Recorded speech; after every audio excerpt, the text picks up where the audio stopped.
5-4. And then Shohei Ohtani, Dodgers, Padres, first pitch of the game, he goes yard. Leadoff homer for their starting pitcher, who goes 5 scoreless innings, 4 strikeouts, had to navigate his way around some traffic, got a big double play to end the 5th. And the Dodgers take 2 of 3 from the Padres. And what do we have here? Lowest ERA in the first 8 starts of the season in the live ball era, Jake Peavy and D-Row. And Dave Roberts said he took him out after 5 because he was grinding a little bit. He looked pretty darn good to me. How has he taken his pitching to the next level this year, Jake? What do you see? Well, I see a guy that can get through not having his best stuff. And we're just going to really dive in and just go through the outs, D-Row. 30 starts. How many starts you have your best stuff? Well, I think it goes about like this. The saying's normally about 5 starts, you go out there and it's all together. You don't really think and you dominate. About 5, you don't have it. And they're supposed to be clunkers. Last night was kind of one of those things. The other 20 of your starts, you figure it out, and they make or break you. You're going to go to the tape, and we'll start it. Just Shohei's the best we've ever seen. But how do you manage your bad nights? In a bad night, you hit a bomb. That's exactly But right. we're not 12 anymore. Bruce Bochy used to always say, can't you throw a shutout and hit a homer, Pete? To watch him start the game, but just watch the pitch execution. This is 3-2 to both guys. So long at bats, but he does not give in, and he's on point. Gavin Sheets is hotter than anybody, blows him away. 3-1 again, behind the count, staying with the fastball, and look at the swings. 2-1. That's a hitter's count. He paints that heater away. He's got the sweeper moving to the left against the righties, and then that nasty split against the lefties. Using the ballpark, there's the 4-seamer. Again, it's on the black. There's a sinker, 3-2. Wants that one back. Freddie Fermin would like to swing at it. Take a better swing at that. But watch this. Stop the tape real fast right here. This is where it starts to get interesting. Yeah. It's the 4th inning. He's starting to get up in 70-ish pitch range. You can start it right here. Hell of a play by Freddie Freeman. But just watch him mitigate this trouble right here. 2-1. Man, that's where the game could have got away right there. Manny wants that pitch back. But he gets out of the 4th. And now to the 5th. You're in big trouble right here. Yeah. I'm talking about big trouble.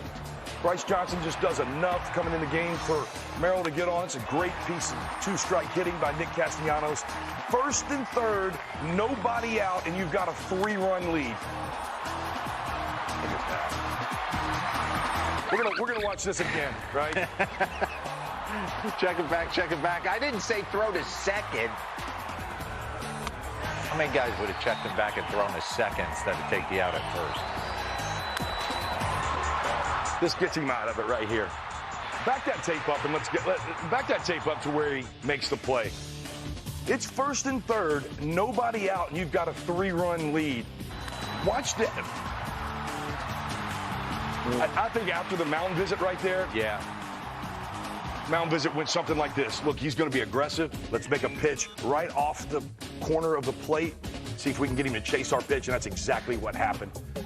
You see here, kind of hasn't changed. Yeah, the sweeper's become more of a weapon for him, but he's not too different. I think the thing, he can overpower you from what I'm watching. He can overpower you with a 4-seam heater, like straight heater. I know we threw the sinker in there too. But the different variations of that, it's almost like a cutter. It's a slider. It's a sweep. He's got like 3 variations of his breaking ball that make it tough. That's right. For the right-hander. The sweeper last night, 0 for 6. You saw a couple of them. Freddie Fermin, Manny Machado are going to go back and think they should have hit those balls out of the ballpark. But other than that, it was executed. For me, it's the 2 different fastballs as well, D-Row. When you start thinking about the 4-seamer, you saw it, and then the sinker. Let's just go back and talk about when he was in trouble. First pitch to Laureano, got the sinker. What an athlete. We talk about him on the mound. That athleticism of him catching that ball, checking the runner, wherewithal, turning around, throwing it to second. That athleticism, first pitch sinker, and then the first pitch to Tatis, slider. You get out of big trouble. 1st and 3rd, nobody out. Hold on to a 3-run lead. Shohei Ohtani, even on his bad days, you just saw right there. There's guys that'll happen. It'll happen today. Bellied up to some sports bar. telling everybody how great they were at 12 years old, hitting homers and throwing no-hitters. Yeah. Except This dude exists. Right now. He can play shortstop. Did you see him catch that ball and turn around He and went play with deep it? on the first pitch and then threw 5 shutout with not his best stuff. would have made it. That's right. He's not playing semi-pro. He's playing in the big leagues. Nothing gets him more chapped. Hey, we do have this bit of news here from Jason Beck. And here we go. First pitch from Randy Vasquez is swung on, hit in the air to deep right center field. Merrill is back at the wall. He will leap, and it is gone. Home run for Ohtani on the first pitch of the ball game. He's their starting pitcher, and he just homered to begin the game. Yeah, a lot of uncertainty coming into this outing because the field wasn't great. And so the results were good, but, as you saw, the process wasn't that great. A little bit of a grind in the sense that I don't think he felt his best. I think in that third or fourth inning, you can see kind of him putting the governor on his fastball and just managing it and then reaching back for more when he needed to. So I don't think he had his best stuff tonight, but, he found a way to, get big outs when he needed to. That's a win for LA. They shut out the Padres 4-0. They win the last 2 games of the series and take the series.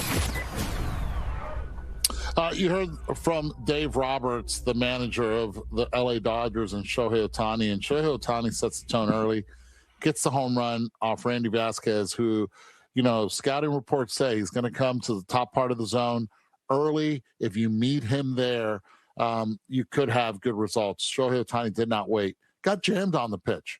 All right. This shows you how strong he is. This guy, it wasn't barreled, but he is just so strong and had carry, and he was able to get that home run right over Jackson Merrill's reach, who, by the way, had to come out of the game because of collision with the wall, only had 1 at bat, 0 for 1. But the story was Shohei Ohtani. Fastball up, Yahtzee. Then he goes out there and he does not pitch his best. He's right. He had 2 innings where he had 15 pitches. That was the most economical he was in any of the innings. He had 2 other innings where he had 18 pitches. So, and then in the first inning, he had 22. A lot of high-stress pitches, a total of 88 pitches through 5 innings. He's always said, I can compartmentalize one from the other. And yesterday was that moment. Now you're asking yourself, why did they allow him to hit and pitch this time around instead of going with Dalton Rushing on the DH side or not? Look, a couple reasons. One, they're on the road, so you can predict when he's going to hit early. He's the first hitter, takes 3 left turns, 1-0.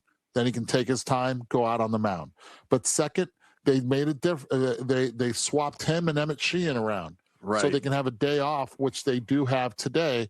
And they've noticed from other days that it's the day after that he feels it.